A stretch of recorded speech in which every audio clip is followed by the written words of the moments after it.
I've been kind of occupied with spring things today, but I did get these trees painted in. For the foliage I used cobalt blue, burnt sienna, and varying degrees of white. For the trunks I used ultramarine blue, burnt sienna, and varying degrees of white.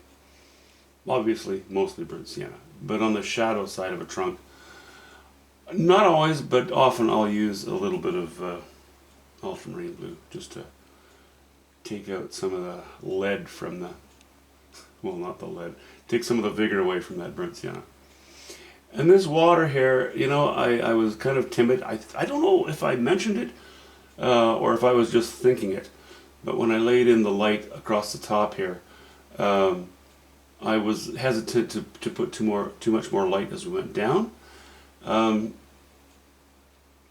Now that we're at this stage, you know, all that information's there. The painting, you know, you could say it's done. I'm not quite happy with it yet. But what I'm going to do is I'm going to take some of this.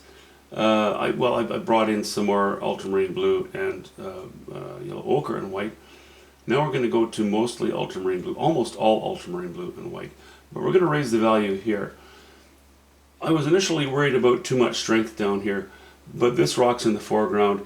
It's going to catch some light, maybe some other light in the rocks as well. That'll help to balance that off. It's not going to be a problem.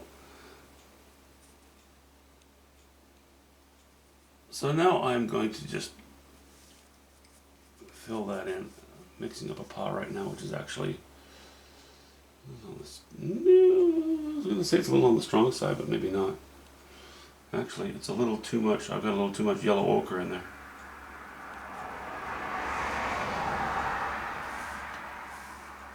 So we'll go back to our ultramarine blue and even more ultramarine blue.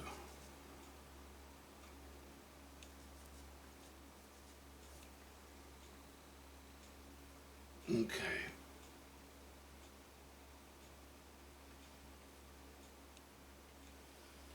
No more lines. I think we're just going to fill it in.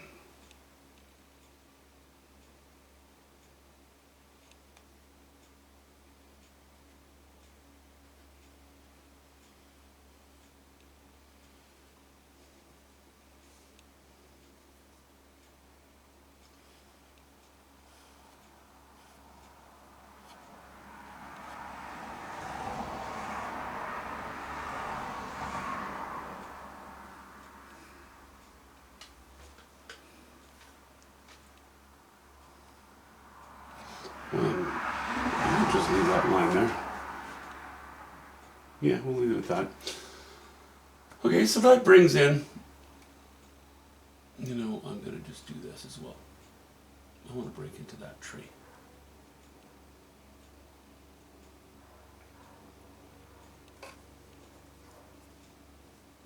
I'll reintroduce a bit of a line there, you know, in the green. So yeah, you know, I like it. I'm kind of glad for these strong colors.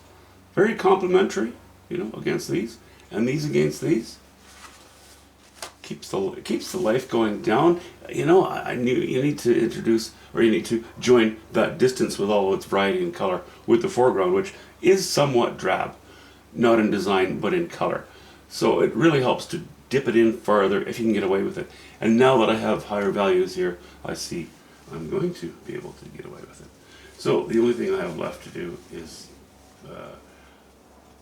a few, I think, relatively minor designs in the foreground rocks. And then